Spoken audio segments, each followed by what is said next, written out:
Let me tell you a tale few surface dwellers ever hear, whispered only in the blackest trenches, where the light of day dares not intrude. In the drowned halls of Cephalos, an ancient city lost beneath myriad tides, a secret slumbered. But secrets, you see, have a way of calling, especially to those with heart enough to listen. Miraelis was born to the midnight trenches, where pressure crushes bones and color is only a myth spoken by passing whales. As a triton and a cleric, she wore faith like chainmail, each link forged in the cold, crushing dark. Her gills fluttered with every prayer, and her heartbeat echoed with the rhythm of distant whale song.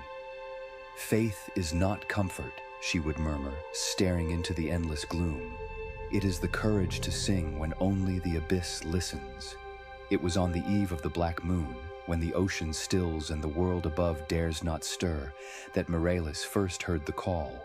A voice, lost and ancient as the salt-scarred stones beneath her webbed feet, pulsed through the brine. It was not the gentle tide song she'd known as a child, but a trembling, desperate summons. "Return, awaken, I am forgotten." She followed the call through kelp forests razored in sickle moonlight, deeper than the hunting sharks would go.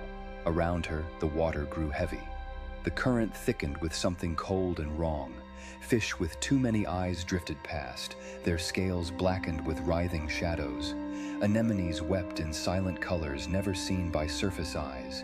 Even the coral, 1,000 years dead, shivered at her touch. Why now? Miraelis wondered aloud, clutching the amulet of her forsaken goddess tighter to her chest. What evil dares poison the ocean's heart? A fear preyed at her mind. If faith is a beacon, why do I shine alone? The ancient city loomed before her, spires tipped with barnacle crowns, its gatehouses mawed open as if in a scream. Cephalos had been proud once, the cradle of ocean kind.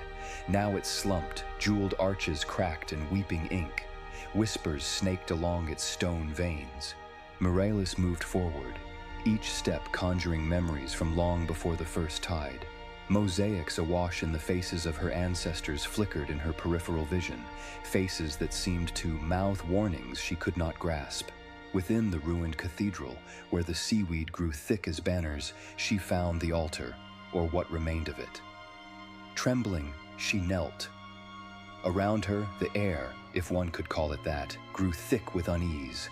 Shadows twined around the pillars, twisting, coiling, hungry as lampreys. The voice came again, echoing not in the water, but in her blood. "All tides recede, child. Even faith ebbs away. Will you be the last to remember?" A sickly blight unfurled in the heart of Cephalos, a crack in the very stone, leaking darkness. Eldritch sea creatures, all hooked jaws and eyes like pale lanterns, slithered into the cathedral's nave. Unnatural. Born of some twisted will. Miraelis drew her shield, silvered and pearled, emblazoned with the sigil of a goddess none recalled. "I am not alone," she whispered, bracing as the creatures circled. "Not while your name is on my lips." Battle was not a storm, but a tide.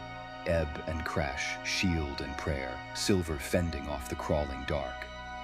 Each beast she turned away, but she could feel the terrible hunger gnawing at the bedrock. The blight widened. Her strength waned. A memory surfaced, her mother's words, gentle as plankton drift. "Faith is not the absence of fear, Miraelis. It is the act of moving forward, though the abyss might swallow you." Shoulders squared, she pressed her palm to the ancient altar, invoking the forgotten name. Her voice rose, tangled in pain and hope. "I call upon you, Mother of Midnight Tides. Remember yourself. Remember us." Blue-white light burst from the altar, forcing back the shadows. The blight recoiled, shrieking, a sound that rattled her bones and threatened to sever her sanity.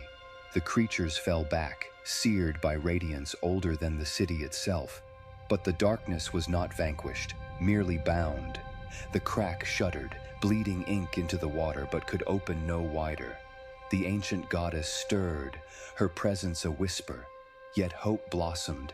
Faint as bioluminescence in deepest midnight, Miraelis collapsed, her vision clouding. But as she drifted among memories, she heard the goddess's voice, stronger this time. You, who chose faith in the dark, have rekindled the tide. My name will not be lost. She awoke, days, hours, later in the arms of her kin. The blight's advance was halted, for now. In the city's heart, the altar glowed faint and steadfast, a lighthouse in the deepest dark. Miraelis bore a new mark upon her brow, the sign of the reborn goddess. She gazed upward, where sunlight barely touched the sea's surface. I have survived the abyss, but the dawn remains far above. Her quest was not over.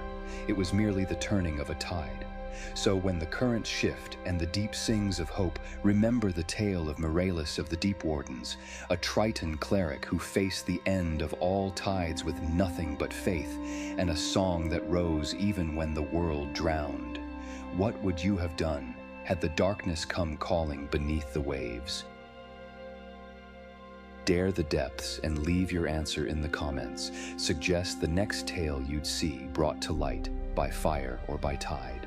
And remember to like and subscribe, lest the next legend sinks without a trace.